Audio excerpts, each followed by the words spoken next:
The Advanced Cognitive Assessment Center on Kepler Station was renowned throughout the galaxy as the ultimate testing ground for intellectual prowess.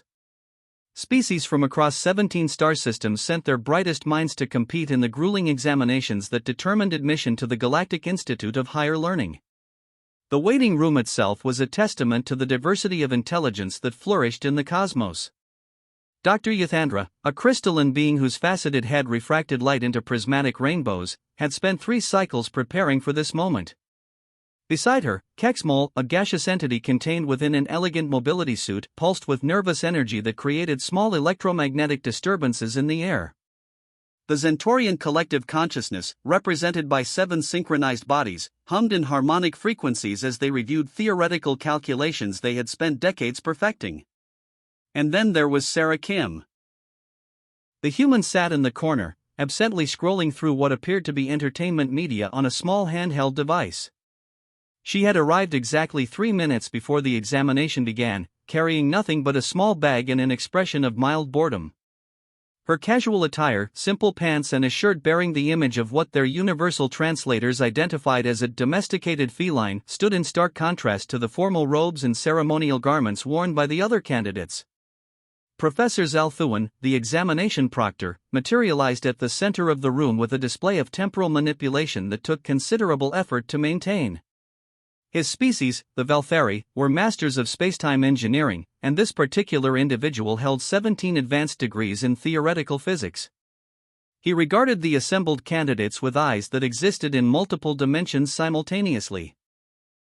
"Welcome, beings of exceptional intellect," his voice resonated through both audible sound waves and direct neural interface. "Before you lies the ultimate test of cognitive ability, the Zirian puzzle sphere." With a gesture that bent reality around his fingers, Zalthuan produced a dozen identical objects from what appeared to be folded space. Each sphere was roughly the size of a human head, composed of what looked like liquid mercury that had been frozen in a state of constant motion. Patterns of light pulsed beneath its surface in sequences so complex that several candidates' optical sensors automatically engaged protective filters. "These artifacts," Zalthuan continued, "were created by the Zirian collective before their transcendence to pure energy. Each contains a puzzle that has challenged the greatest minds in galactic history.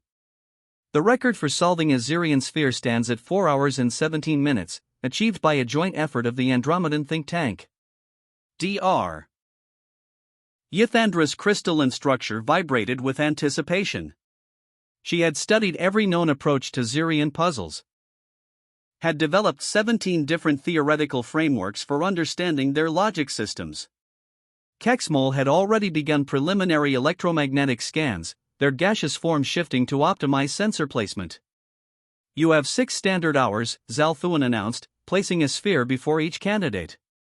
"Begin when?" The sound interrupted him mid-sentence. It was a soft click, followed by a gentle chime that seemed to emanate from the sphere itself. Every head in the room turned toward the source of the sound. Sarah Kim was holding her opened puzzle sphere. She hadn't even sat down yet. She was still standing beside her assigned seat, the sphere casually balanced in one hand while she continued scrolling through her device with the other.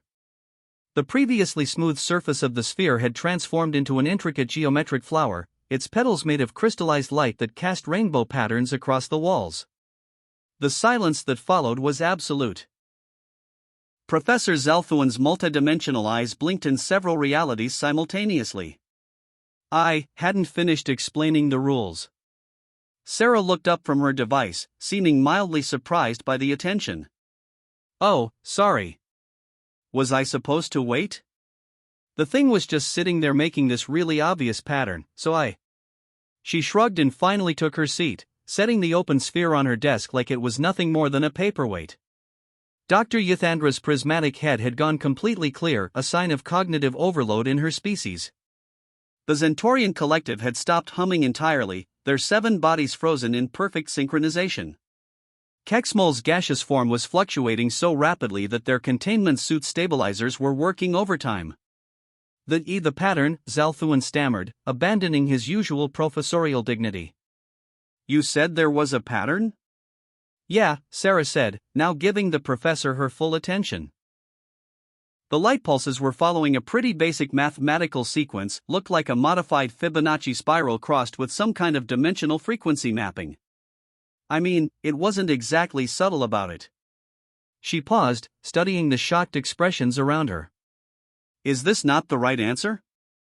Did I break it?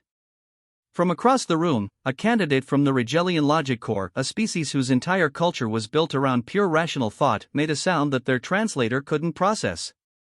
It might have been weeping. Zalthuan floated closer to Sarah's desk, his form flickering between dimensions as his concentration wavered. The Zirian spheres are considered the most complex puzzles in known space. The mathematical principles underlying their construction are still theoretical. The cognitive processing required to solve one should take. Oh, that's cool, Sarah said, picking up the sphere again and turning it over in her hands. So these are like ancient alien brain teasers? That's actually pretty neat. Kind of reminds me of those puzzle boxes my grandfather used to make. He was into woodworking, you know? Made these little boxes that you had to manipulate just right to get them open. This one's fancier, obviously, but the basic principle is the same. She held up the sphere, pointing to various sections of its now transformed surface. See, you've got your pressure points here, here, and here. The light patterns tell you the sequence, it's basically giving you the combination. You just have to think about it in 3 dimensions instead of 2, and account for the temporal displacement field that's built into the matrix structure. The room had gone so quiet that the ambient hum of the station's life support system seemed deafening. Temporal displacement field? Zalthuan whispered. Oh yeah, Sarah said, seemingly unaware that she had just casually mentioned a theoretical concept that had eluded galactic science for centuries. The whole thing exists in a kind of time bubble. That's why the solution looks so complex from the outside. You're seeing all the possible states superimposed on each other. But once you sync up with its temporal frequency, the actual puzzle is pretty straightforward. She paused, looking around at the sea of stunned faces. I'm guessing this wasn't supposed to be the easy part of the test? Professor Zalthuan's dimensional form solidified completely as he struggled to process what he was witnessing. In over 300 years of administering these examinations, he had never encountered anything like this. The human hadn't just solved an ancient puzzle that challenged entire civilizations, she had done it while standing up, while distracted, and she was treating it like a minor inconvenience. Miss Kim, he said carefully, what exactly do you study on your homeworld? Sarah brightened. Oh, I'm in grad school for mechanical engineering. This is actually kind of outside my area. I mostly work on engine optimization and structural dynamics. But I've always been good with puzzles. She held up her device. I was actually just reading about this really interesting problem with quantum tunneling effects in spacecraft hull design. Want to see?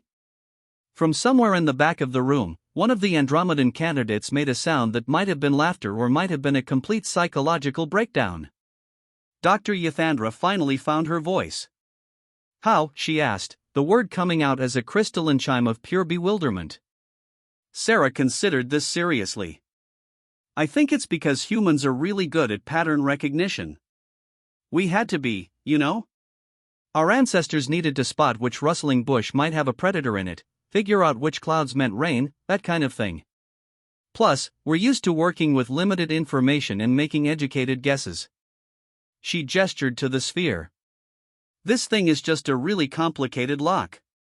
And once you realize that the complexity is mostly for show, that it's designed to make you overthink the problem, the actual solution becomes pretty obvious. Professor Zalthuan floated there in stunned silence, watching a human graduate student casually dismantle assumptions that had stood for millennia. Around the room, some of the galaxy's most brilliant minds were experiencing what could only be described as an existential crisis. So, Sarah said, checking the time on her device, what's the actual test?